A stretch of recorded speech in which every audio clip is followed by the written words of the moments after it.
Hola, muy buenos días. Bienvenidas y bienvenidos a Panorama de Noticias.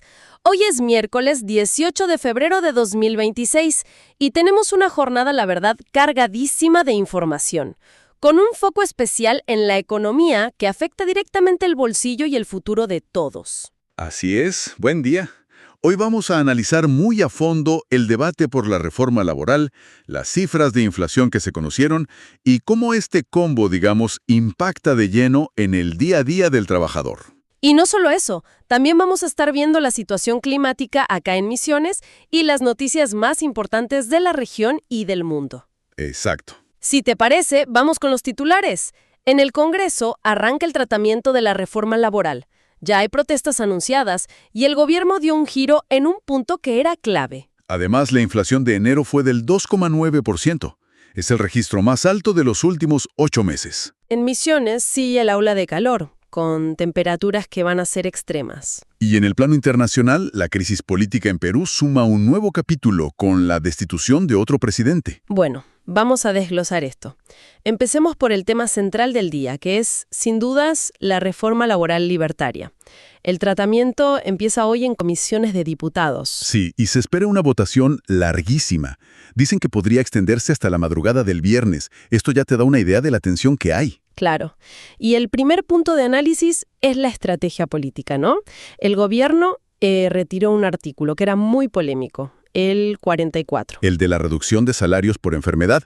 Una concesión, pero una concesión clave. Fíjate que hasta Patricia Bullrich, que es aliada del gobierno, admitió que fue un error haberlo incluido. O sea, lo sacan para intentar negociar, pero por lo que se lee en las reacciones, no parece que haya calmado mucho las aguas. Para nada. La oposición, sobre todo la más dura, sigue en pie de guerra.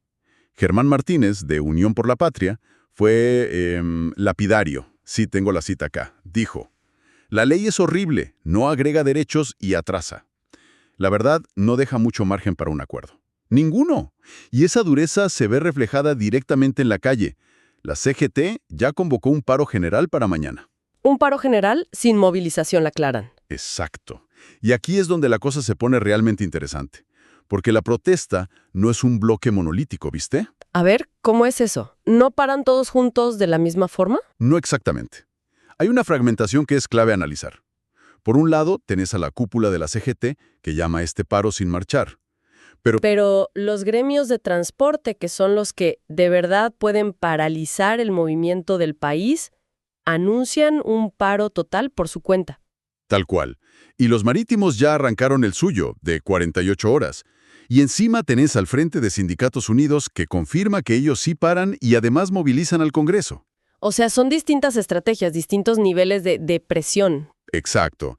Y en medio de todo esto, escuchás voces como la de Miriam Bregman, que dijo algo muy fuerte. Sí, la leí. Esto no es una reforma laboral, es una invasión total sobre la vida del trabajador. Es una frase que pinta una sensación de amenaza casi existencial. Totalmente. Mientras tanto, la respuesta del gobierno es igual de dura. Se le va a descontar el día a los empleados del Estado que se sumen al paro. Es un choque de trenes. Un choque total. Y si conectamos esto con el panorama económico general, la cosa se complica más, porque tenemos los datos frescos de inflación, los datos duros del INDEC, inflación de enero, 2,9%, que, a ver, dicho así puede no sonar tan dramático, pero es el registro más alto de los últimos 8 meses. La tendencia es preocupante. Es que el acumulado es lo que mata. Y para ponerle un rostro a ese porcentaje, hay un dato de La Pampa que es brutalmente claro. ¿Cuál es? Una familia tipo, de 4 personas, necesitó en enero 829,000 pesos, solo para la canasta básica. 829,000 pesos, solo para no ser pobre. Solo para no ser pobre. Y a eso súmale que el dólar blue sigue ahí cotizando a 1,440 para la venta, presionando todos los precios. Es que ese número, el de la canasta básica, te obliga a hacer la pregunta: ¿cuántos salarios hoy en día en Argentina llegan a cubrir eso? Muy pocos. Y ahí es donde has puesto el dedo en la llaga. No son dos problemas separados, la inflación y la reforma. Claro, son las dos caras de la misma moneda para el trabajador. Exactamente. Una cosa es que el sueldo no te alcance, Y otra muy distinta es el miedo a directamente no tener sueldo.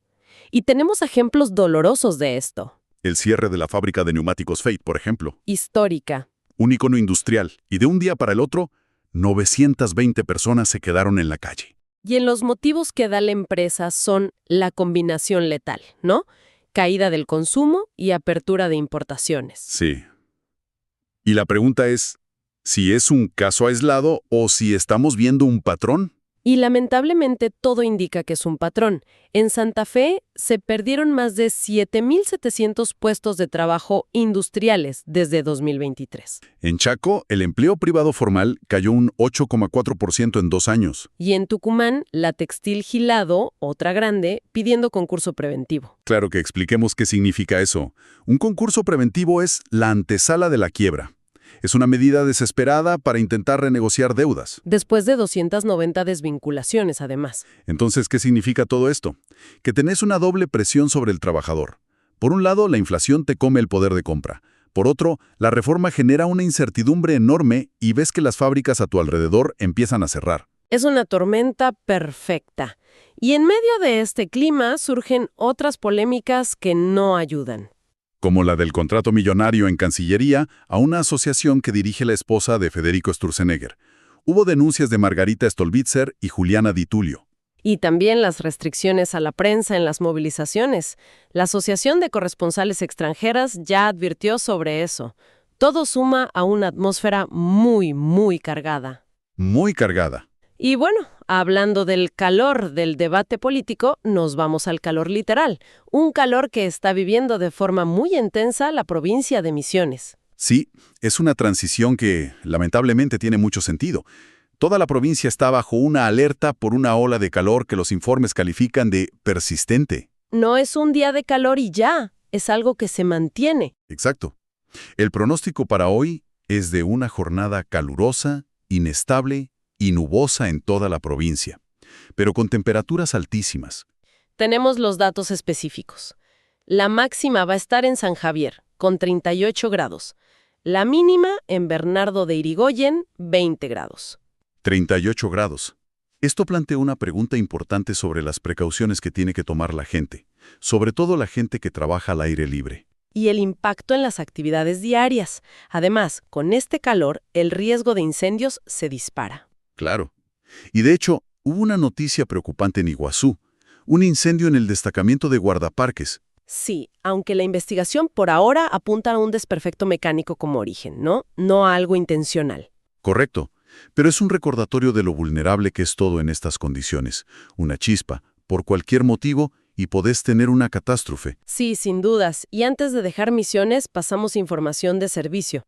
Hoy está el operativo del programa Ahora Gas en Posadas, en el Mercado Concentrador, y en Andresito, en la Plaza Central. De 8 a 12, una ayuda importante para acceder a la garrafa. Y también, claro, recordamos que hoy se realizan los pagos de ANSES según el calendario. Bueno, y si salimos de Argentina, el panorama en la región también está movido. Empecemos por Perú, que parece vivir en una inestabilidad política crónica. Totalmente.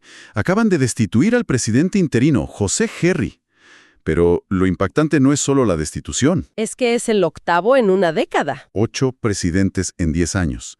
Es una cifra que te habla de una fractura institucional profundísima. Y la causa en este caso fueron reuniones no declaradas con empresarios, que levantaron sospechas. Ya hay fecha para nuevas elecciones, el 12 de abril. Es que es fascinante cómo los problemas locales, como esta inestabilidad en Perú, se conectan con tendencias más grandes, ¿no? Absolutamente. Seguimos en Latinoamérica. En México, la presidenta Sheinbaum confirmó que no se va a sumar a la Junta de Paz de Trump. El motivo que dio es la ausencia de Palestina en esa junta. Una definición política fuerte. Y en Ecuador ordenaron prisión preventiva contra el alcalde de Guayaquil, Aquiles Aldares. Él denuncia persecución política. Un conflicto más en una región muy convulsionada. Pero también hay noticias, digamos, de reparación histórica. En Colombia se dio un hecho increíble. Sí, la entrega de los restos del sacerdote y guerrillero Camilo Torres Restrepo a su familia. Después de 50 años de haber estado desaparecido. Es una noticia de un peso simbólico enorme para Colombia. Sin dudas. Y en Cuba, un llamado de atención de la UNESCO, que pide financiamiento internacional urgente para la educación en la isla. Afectada por la crisis económica y el bloqueo, claro. Lo que vemos es un patrón. Lo fascinante aquí es cómo los problemas locales se conectan con tendencias globales. Y hay una advertencia de la OMS que es alarmante. ¿Cuál es? Advierte que los recortes en programas de género están poniendo en riesgo a 3 millones de mujeres en todo el mundo. 3 millones. Es una cifra tremenda. Es que debilita las redes de protección contra la violencia, recorta derechos, afecta la salud. Son decisiones macroeconómicas con un impacto muy personal. Y cerramos el bloque internacional con noticias de Estados Unidos. Primero, una triste. El fallecimiento del reverendo Jesse Jackson, un ícono de la lucha por los derechos civiles. Tenía 84 años, hubo reacciones de todo el arco político, desde Trump hasta Kamala Harris. Y hablando de Trump, ratificó su plan de visitar Venezuela y curiosamente tuvo elogios para Delcy Rodríguez. Un giro que, viniendo de Trump, siempre genera todo tipo de especulaciones. Bueno, cambiamos a un tono un poco más ligero para el cierre. Vamos a repasar rápidamente el fútbol argentino después de la fecha 5 del torneo Apertura. Sí, ya se empiezan a perfilar los de arriba. En la zona A, el líder es Vélez, con 11 puntos. Y en la zona B, el puntero y el mejor del torneo hasta ahora es Tigre, con 13 puntos. Hubo algunos resultados clave el fin de semana. Argentinos le ganó 1-0 a River. Independiente le ganó 2-0 a Lanús. Y Boca no pasó del 0-0 con Platense en su cancha. Y un dato de color del ascenso que siempre tiene estas historias increíbles. El pase histórico de Defensores de Vilelas, de Chaco, al torneo Federal A. Qué bueno. ¿Cómo fue? Una definición por penales épica. El arquero Ledesma atajó el 7º penal y después fue y convirtió el suyo el decisivo. Una locura. Héroe total. Y para cerrar la agenda de hoy, hay básquet de la Liga Nacional. Sí, obras sanitarias contra OTC. Y en fútbol, por Copa Libertadores, Argentinos Juniors visita a Barcelona de Guayaquil. Inestabilidad política que vemos en toda nuestra región. Y creo que la reflexión final que nos queda después de analizar todo esto es una pregunta, ¿no? Sí. En medio de todos estos grandes debates sobre modelos económicos, marcos laborales, geopolítica, es crucial preguntarse cómo las realidades más cotidianas, El precio en la góndola. el precio en la góndola, un pronóstico del tiempo extremo, la seguridad de tener o no tener trabajo, cómo todo eso moldea las verdaderas prioridades y el sentir de la gente. Muchas veces, mucho más allá de los grandes titulares. Para más información y el análisis detallado de estas y otras noticias, pueden visitar ahoramisiones.com.ar. Gracias por acompañarnos en este panorama de noticias.